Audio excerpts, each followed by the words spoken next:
Bueno, ya estamos de regreso en Región Emprendedora. A continuación nos conectamos hasta Nueva York y quiero presentarles a nuestra segunda invitada, Susana Martínez Restrepo, con quien conversaremos sobre el rol de la mujer en la reactivación económica. Susana, bienvenida a Chile, bienvenida a la ciudad de Arica y bienvenida a nuestro programa Región Emprendedora. Bueno, muchas gracias por la invitación. No, gracias a ti. Voy a hacer una pequeña introducción tuya y comenzamos a conversar. Susana tiene un PhD en Economía de la Educación de la Universidad de Columbia en Nueva York y cuenta con vasta experiencia en investigación aplicada, enseñanza y diseño y desarrollo de programas sociales. Su experticia se centra en políticas y programas educativos, mercado laboral y empoderamiento de la mujer. Tiene amplia experiencia en consultorías para gobiernos, fundaciones y organizaciones internacionales. Susana, según el último reporte de reactivación con enfoque de género que elaboraron en Core Woman y el trabajo que han venido desarrollando, ¿cuál ha sido el impacto de la pandemia en el desempleo femenino? Sí, desde Core Woman venimos monitoreando la situación, el impacto de las mujeres debido a la pandemia. Esto ha sido algo global, pero hemos estado monitoreando sobre todo en Colombia y últimamente también publicamos un reporte para América Latina sobre educación digital. Sobre el tema del desempleo, vemos que el desempleo, por ejemplo, en un país como Colombia, aumentó significativamente, pasó del 10% al 20%, son 10 puntos porcentuales adicionales, y lo más preocupante es el desempleo de las mujeres jóvenes. Hasta 24 años, encontramos en Colombia, por ejemplo, que el desempleo de las mujeres jóvenes llega al 30%, y superior también al de los hombres, y esto también explica muchísimo las protestas que estamos viendo en Colombia por la falta de oportunidades que están viviendo los jóvenes en este momento. ¿Por qué? Bueno, muchas razones. Una razón que ha afectado generalmente a las mujeres es el rol histórico que hemos tenido en el cuidado, que se aumentó. Entonces el número de horas que se dedicaban al cuidado aumentaron con respecto a antes de la pandemia, debido al cierre de jardines infantiles y de instituciones escolares. Además de eso, algo muy importante es que los sectores más afectados por la economía eran sectores tradicionalmente feminizados. Entonces vamos a ver, por ejemplo, los servicios domésticos, 98% mujeres, los servicios de salones de belleza, de uñas, 99% mujeres, turismo, retail. Entonces también ha sido una doble crisis, porque por un lado muchas mujeres tuvieron que llevarse, o sea, tuvieron que cargarse aún más temas del cuidado, y por otro lado sus empleos se vieron muy afectados. Las mujeres también están más afectadas, más representadas en la informalidad en todos los países, y la informalidad se vio fuertemente afectada porque ya no podías estar en la calle vendiendo tus productos, sino que tenías que estar en la casa trabajando remotamente, y esto pues beneficia a unos pocos que son quienes podemos trabajar de forma remota desde un computador. Las mujeres también tienen menor inclusión digital que los hombres y menores habilidades digitales, sobre todo cuando vemos la población vulnerable, y eso hizo que fuera mucho más difícil para las mujeres tener ese proceso de reinvención al comienzo de la crisis. La noticia buena es que esto obligó a muchas organizaciones y a muchas mujeres a desarrollar sus habilidades digitales. Sí, lo cual no ha sido fácil porque han tenido que naufragar por un contexto muy incierto, muy volátil, y en base a eso, ¿por qué crees que esta crisis les ha afectado en mayor medida o en mayor proporción más a las mujeres que a los hombres? Precisamente por, por, las razones que vengo de explicar. Cuando tienes a mujeres concentradas en ciertos sectores y esos sectores se ven afectados, pues tienes más mujeres que salen de los empleos. Entonces, por ejemplo, bueno, el tema de los servicios domésticos y los servicios del cuidado remunerados son un gran ejemplo. ¿Quiénes son las que trabajan en las guarderías privadas, por ejemplo? Mujeres. ¿Quiénes son las que trabajan haciendo servicios de limpieza doméstica? Mujeres.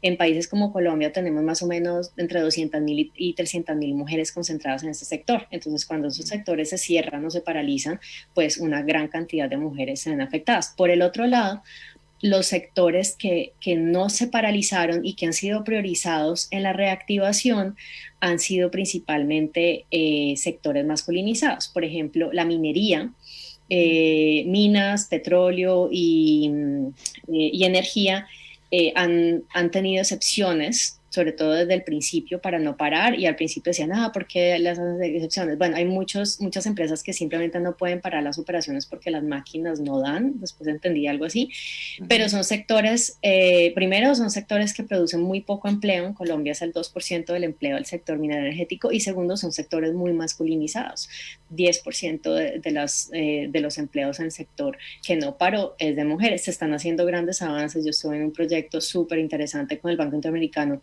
de Desarrollo para aumentar, pero en este momento es muy masculinizado. Otro muy importante es el de la construcción y la infraestructura.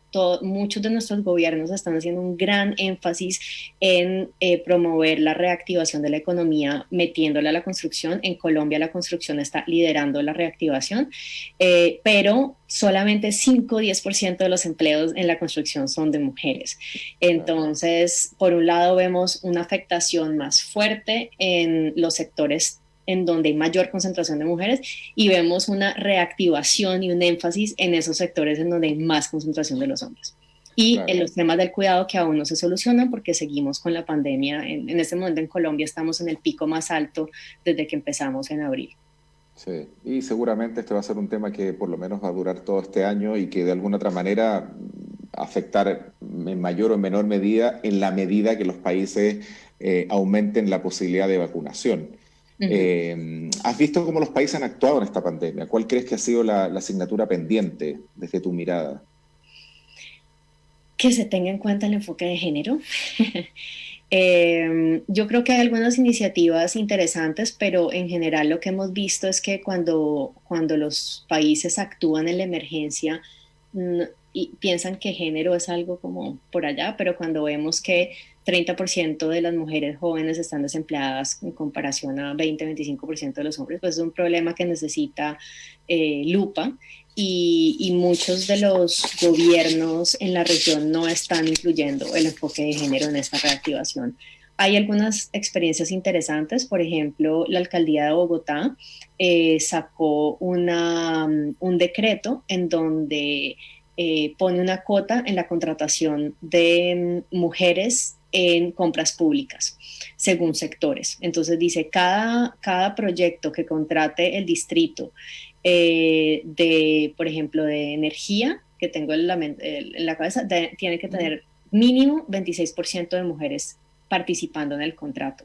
Y en el 2022 se va a exigir un 30% y en el 2023 se va a elegir, y digamos, las cifras no son exactas, pero va aumentando.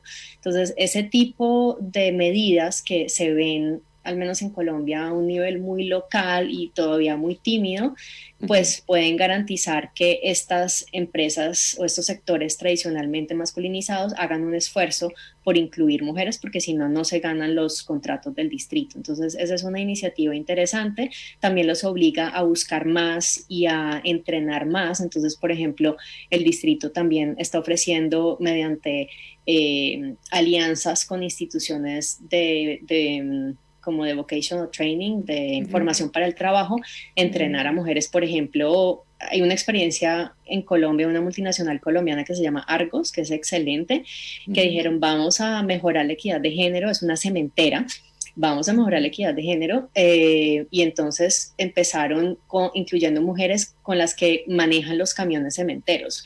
Entonces les decían, no, pero las mujeres manejando eso, no, pero es que es manejar un camión y las mujeres tienen menor incidencia de accidentalidad, nos vamos a ahorrar plata en accidentes y en seguros. Claro. Y se fueron al Transmilenio, que es el sistema público de Bogotá, y las pocas mujeres que habían trataban de llevárselas para entrenarlas en Argos, y hoy en día hicieron un gran esfuerzo, pero tienen muchas mujeres trabajando, manejando camiones. Entonces, digamos que hay algunas iniciativas y se pueden ver, como la de Bogotá, y se pueden ver algunos ejemplos de buenas prácticas de industrias súper masculinizadas que han hecho eso.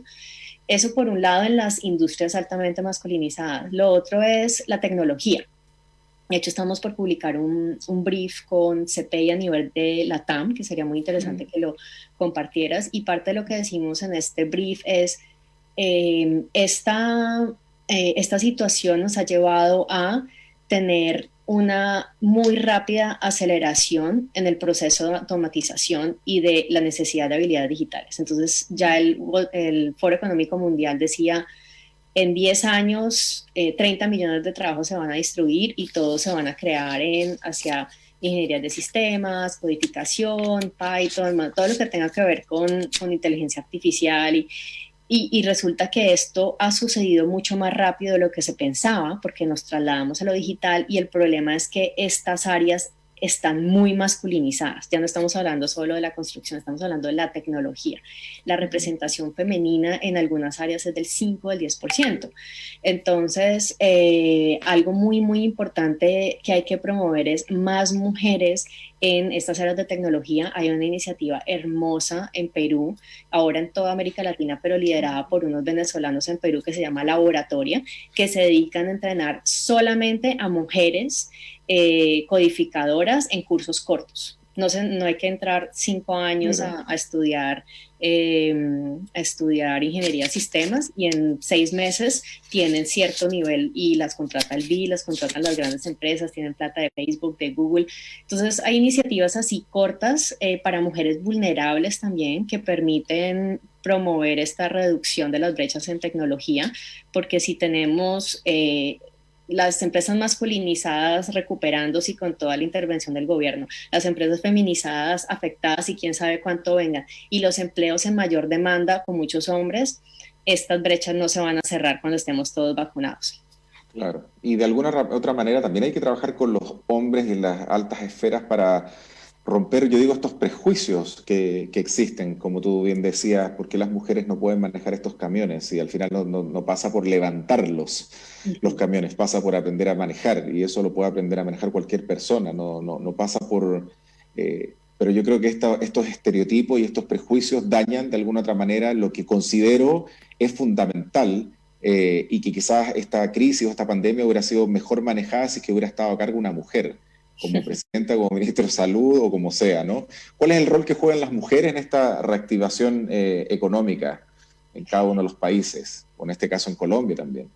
Sí, esa es una buena pregunta. Pues lo que se vio en un principio es que, al menos a nivel global, las mujeres, la primera ministra de Nueva Zelanda, Merkel, los países escandinavos, fueron los que tuvieron las mejores, depende de lo que tú definas mejor, si es un énfasis en la economía o si es un énfasis en la protección de la vida, pero sí, y bueno, obviamente estamos hablando de países de renta alta, entonces la situación de nuestros países es muy diferente, pero sí tuvieron una respuesta para mi definición mucho mejor que la que tuvieron los hombres. Ahora en nuestros países siempre ha sido muy, muy difícil y hubo muchos debates al principio de cómo hacemos para cerrar completamente una economía en pro de la vida cuando paramos los medios para vivir.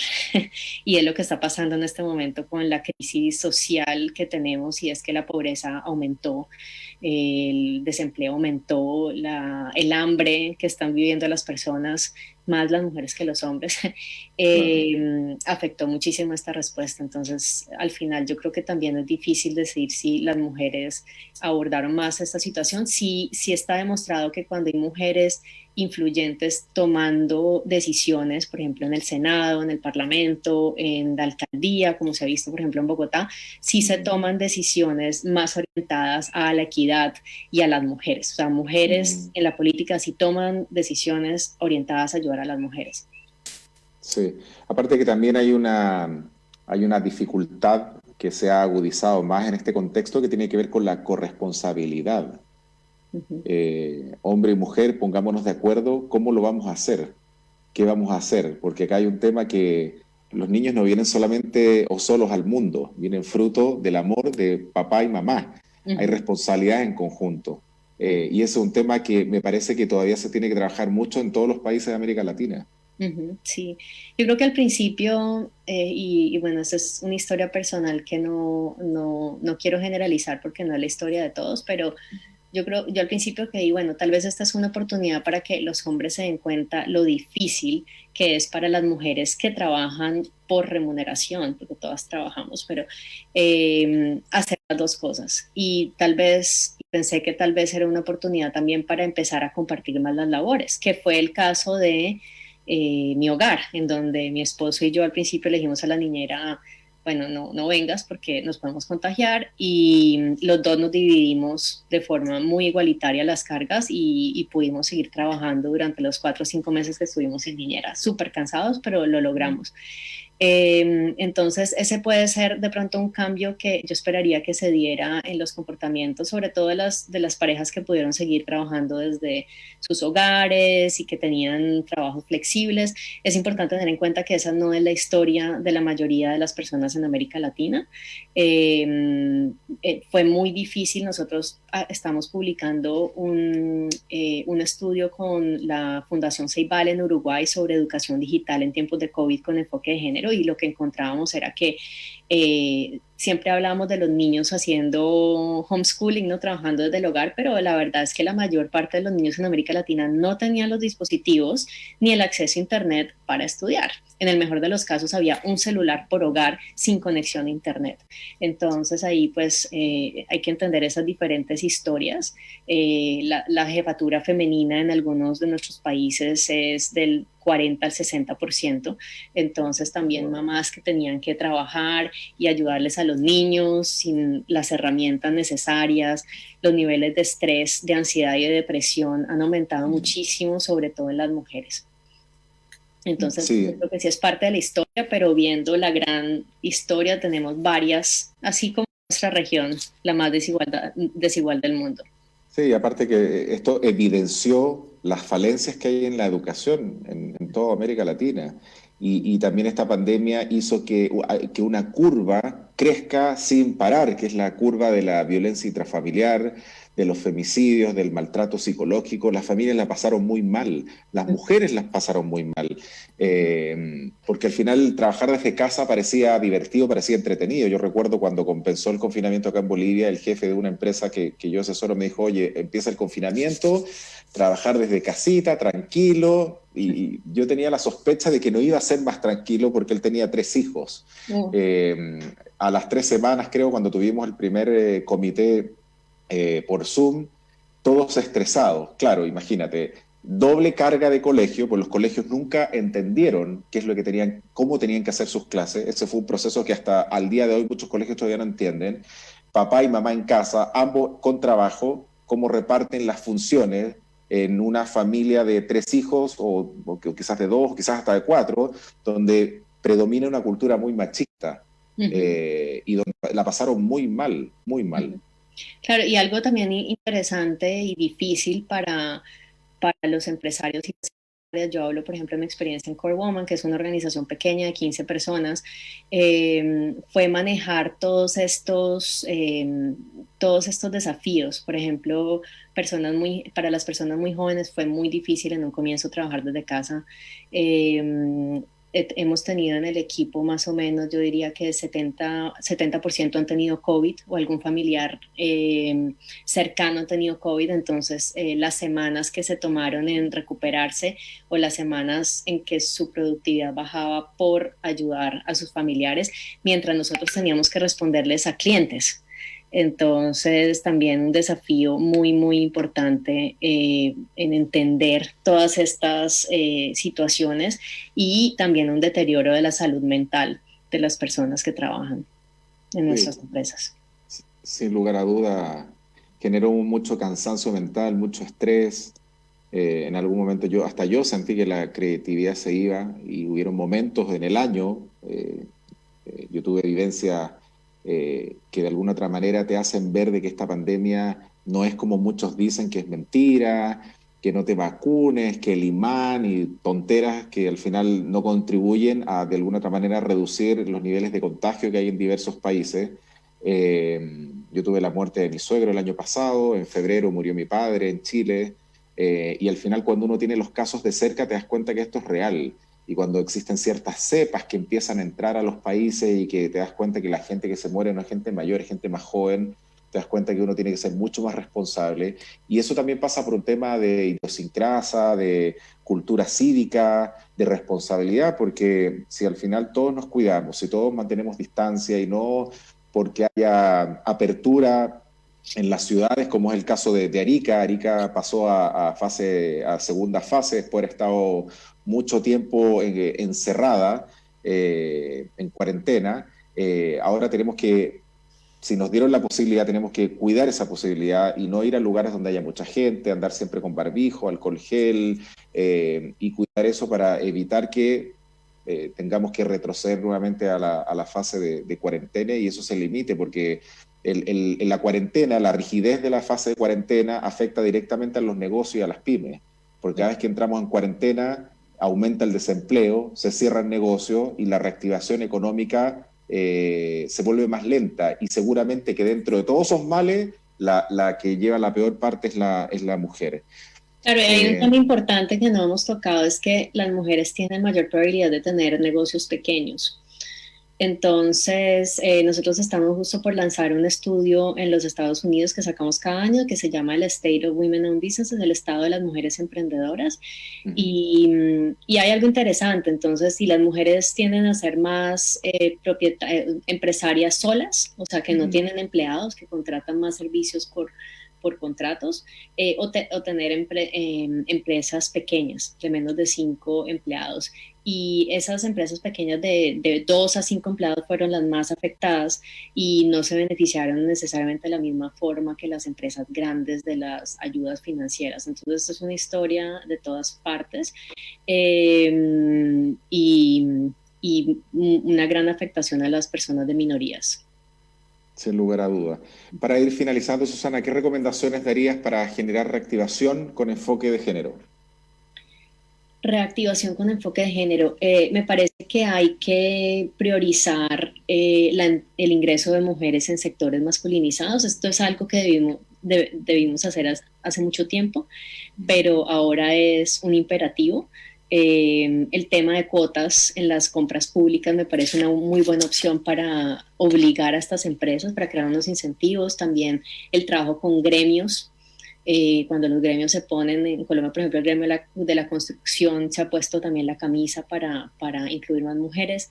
El sector minero energético, que sé que es también muy fuerte en Chile, tiene que hacer una gran labor. Yo sé que lo están haciendo. De hecho, hemos hablado con los comités de género como ejemplo para lo que se está haciendo en Colombia, pero hay que continuar haciendo esa labor. De hecho, estamos por publicar en 2 o 3 semanas un reporte de la serie de género y COVID sobre el sector minero energético. Entonces, también te voy a mandar el link. Muy importante el tema de la tecnología, y esto es algo a corto y a mediano y a largo plazo. Más mujeres entrenadas a trabajar con la tecnología de 2 formas, porque siempre pensamos en tecnología como codificadores de inteligencia artificial, es mediante el fortalecimiento de habilidades digitales para que sean más productivas en su trabajo, puedan trabajar, vender sus productos por medio de aplicaciones online, pero también en cuanto a sus habilidades para trabajar en sectores de tecnología que son los que más están creciendo, ya que la informalidad es tan alta y no podemos hablar solo del 5% más calificado que entra en la tecnología. Claro. Ese fortalecimiento de habilidades digitales, inclusión digital, puede ayudar a las personas más vulnerables a reinventarse, a vender diferentes sus productos, y eso lo vimos mucho desde el principio, ¿no? WhatsApp se volvió un gran lugar para comercializar productos, Facebook también, pero pues eso también solo las personas que tenían inclusión digital. Nosotros en un proyecto con mujeres rurales estábamos felices porque tenían celulares inteligentes y nos dimos cuenta que no tenían datos. Entonces teníamos que girarle plata para que pudieran acceder a las formaciones con datos. Entonces yo creo que, resumiendo, incentivar el ingreso de mujeres a sectores masculinizados como la construcción, infraestructura, minas y energía, fortalecer toda la parte de formaciones en temas de tecnología, tanto de las habilidades para trabajar como de la industria de la tecnología. Y bueno, claro, nada de esto se va a resolver sin que el tema del cuidado se resuelva. Y es algo muy complejo porque tal vez es muy temprano para que se abran definitivamente todos los colegios y las guarderías. Pero sin eso, es muy difícil que volvamos a la normalidad. Exacto, exacto, así es. Susana, agradecerte por compartir este espacio en Región Emprendedora y mucho éxito en ese compromiso por la equidad y por el empoderamiento de la mujer. Bueno, muchas gracias por la invitación. No, gracias a ti. Y agradecerles también a todos quienes nos escucharon el programa de hoy en Radio Capísima 104.9 y también a quienes nos vieron por las diversas plataformas en las redes sociales. No se olviden que el programa tendrá un reprise el domingo en la mañana. Y también hoy a las 18:30 comienzo un gran programa que haré desde mi cuenta de Instagram que se llama Aprendiendo de Ellas, un espacio que busca mostrar el lado humano, profesional y emprendedor de las mujeres, dándole visibilidad a quienes inspiran e impactan desde el ámbito en el que desempeñan, bajo la plena convicción de que necesitamos más mujeres en todos los espacios de nuestra sociedad. Hoy voy a compartir con una gran mujer, Josefina Ugarte. Ella es CEO y fundadora de Tayú Chile, participó del programa Nada Te Detiene Chile. Vamos a tener una linda conversación hoy viernes a las 18:30 hora de Chile por mi cuenta de Instagram, así que los dejo cordialmente invitados porque va a ser una linda, una grata conversación y particular también porque va a tener un enfoque particular mis preguntas y ese espacio donde vamos a descubrir más sobre emprendedoras y todos los viernes vamos a tener emprendedoras de diversos países. El próximo viernes vamos a tener a una empresaria mexicana y tengo a grandes mujeres invitadas para, como bien dice el programa, aprender de ellas. Gracias por su sintonía y quédense en la sintonía de Radio Capísima, que en un ratito más viene el noticiero central Ojo de Águila con José Toribio Vergara. Nos vemos el próximo viernes. Buen fin de semana y cuídense, que hay que cuidar esta fase en la cual se encuentra Arica. Les mando un abrazo a todos. Siempre he soñado con que Arica sea una ciudad próspera, una ciudad pujante que brinde oportunidades para todos. Para ese emprendedor o emprendedora que sueña con transformar su idea en realidad. Para ese pequeño o mediano empresario que espera que esa realidad se transforme en una gran empresa. Con una ciudad que se desarrolle y crezca en el comercio, servicios, turismo e industrias. Pero también una ciudad que desarrolle innovaciones, que modifica las reglas del juego y que reinventa la forma de hacer las cosas. Una región empoderada que genera riqueza y crecimiento económico con personas que sientan pasión, entusiasmo y ese espíritu que necesitamos para darnos cuenta que ese camino está en nuestras manos. Soy Alexandro Bravo Bonino y te invito a compartir este espacio de aprendizaje en Región Emprendedora.